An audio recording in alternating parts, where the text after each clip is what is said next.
కపట బ్రహ్మచారి, నా జీవితం పాడు చేయడానికి వెలకట్టావు కదా.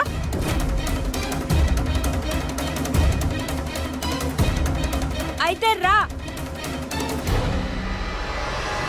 నాశనం చేయడానికి జీవితాన్ని. ఏం చేస్తున్నావు నువ్వు?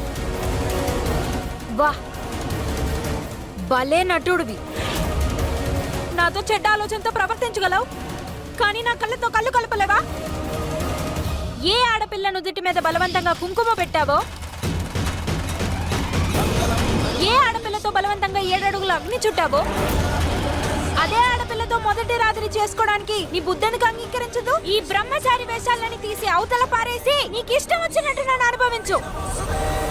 ఇషా ప్లీజ్, దయచేసి నా మాట విని నువ్వు నీ బయటని వేసుకో. ఓహో, ఈ కపట బ్రహ్మచారి వెనకున్నా ఇది ఇంకో అవతారమా? మా నాన్న నా నమ్మకంతో ఆడుకున్నాడు, నా జీవితం, నా సంతోషం, నా భవిష్యత్తుతో ఆడుకున్నాడు. నేను నీ విధిలో రాయబోయే దుఃఖం ఉంది కదా, నువ్వు ఆ దుఃఖం నుంచి ఎప్పటికీ బయటికి రాలేవు. ఇప్పుడు నేను నీ జీవితంతో ఆడుకుంటాను. ఇప్పుడు నీ మంతకి నా శరీరాన్ని నాశనం చేసే. రా రా రా.